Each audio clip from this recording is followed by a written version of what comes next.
श्री राम की अद्भुत जीवन यात्रा, धर्म, त्याग और मर्यादा का प्रतीक। श्री राम की कथा भारतीय संस्कृति और सभ्यता का आधार है। उनका जीवन केवल एक राजा की कहानी नहीं, बल्कि मानवता को धर्म, कर्तव्य और आदर्शों का मार्ग दिखाने वाली गाथा है। वे विष्णु के 7वें अवतार माने जाते हैं, जिन्होंने सत्य और धर्म की स्थापना के लिए पृथ्वी पर जन्म लिया। अयोध्या में राम का जन्म। बहुत समय पहले अयोध्या नगरी में राजा दशरथ का शासन था। वे अपनी प्रजा के लिए पिता समान थे, लेकिन उनकी एक अधूरी इच्छा थी, संतान प्राप्ति। उन्होंने अश्वमेध यज्ञ और पुत्रेष्ठि यज्ञ किया। यज्ञ की अग्नि से प्राप्त खीर को उनकी तीनों रानियों कौशल्या, सुमित्रा और कैकेयी ने ग्रहण किया। परिणाम स्वरूप कौशल्या के गर्भ से श्री राम का जन्म हुआ। राम के जन्म के समय पूरी अयोध्या में आनंद का वातावरण था। ये दिन इतना पवित्र था कि प्रकृति भी हर्षित प्रतीत हो रही थी।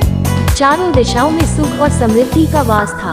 राम के साथ लक्ष्मण, भरत और शत्रुघ्न का जन्म हुआ। ये चारों भाई बचपन से ही एक दूसरे से गहरा स्नेह रखते थे। राम का बाल्यकाल। राम का बचपन अत्यंत सरल और सौम्य था। वे अपने भाइयों के साथ गुरु वशिष्ठ के आश्रम में शिक्षा प्राप्त करने गए। बाल्यकाल से ही राम में अद्भुत गुण थे। वे सत्यप्रिय, करुणाशील और अनुशासन प्रिय थे।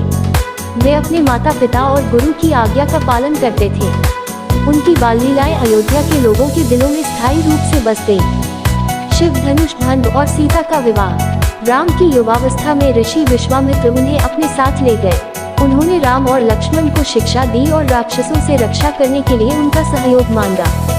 राम ने अपनी दिव्य शक्ति से ताड़का, सुबाहु और मारीच जैसे राक्षसों का संहार किया। इसके बाद राम जनकपुरी पहुँचे, जहाँ सीता का स्वयंवर हो रहा था। वहाँ शिव का महान धनुष रखा गया था, जिसे तोड़ने वाला ही सीता से विवाह कर सकता था। राम ने अपनी दिव्य शक्ति और विनम्रता से उस धनुष को उठाकर तोड़ दिया। ये देखकर जनकपुरी में उत्सव मनाया गया और राम का विवाह सीता से हुआ। अयोध्या से वनवास। राम के जीवन का सबसे बड़ा मोड़ तब आया जब कैकेयी ने राजा दशरथ से अपने पुत्र भरत के लिए राज्य की मांग की और राम को 14 वर्षों का वनवास दिया गया। ये सुनकर राम ने बिना किसी विरोध के इसे स्वीकार किया। सीता और लक्ष्मण ने भी राम के साथ वन जाने का निश्चय किया। अयोध्या में शोक का वातावरण था। दशरथ अपने पुत्र वियोग में चल बसे। भरत, जो राम से अत्यधिक प्रेम करते थे, ने राम को वापस लाने का प्रयास किया, लेकिन राम ने कहा कि पिता की आज्ञा का पालन करना उनका कर्तव्य है। वनवास का जीवन और संघर्ष। राम, सीता और लक्ष्मण ने वनवास के दौरान अनेक कठिनाइयों का सामना किया। उन्होंने जंगल में ऋषि मुनियों के साथ समय बिताया और उनकी रक्षा की। राम ने राक्षसों का संहार किया और धर्म की स्थापना की। वनवास के दौरान रावण ने छल से सीता का हरण कर लिया। ये राम के जीवन की सबसे चुनौतीपूर्ण घड़ी थी। सीता को ढूंढने के लिए राम ने हनुमान और वानर सेना का सहारा लिया। राम रावण युद्ध और विजय। राम ने वानरराज सुग्रीव और हनुमान के साथ मिलकर लंका पर चढ़ाई की। रावण, जो अधर्म और अहंकार का प्रतीक था, राम के हाथों पराजित हुआ। राम ने सीता को मुक्त कराया और धर्म की विजय की। अयोध्या वापसी और राम राज्य।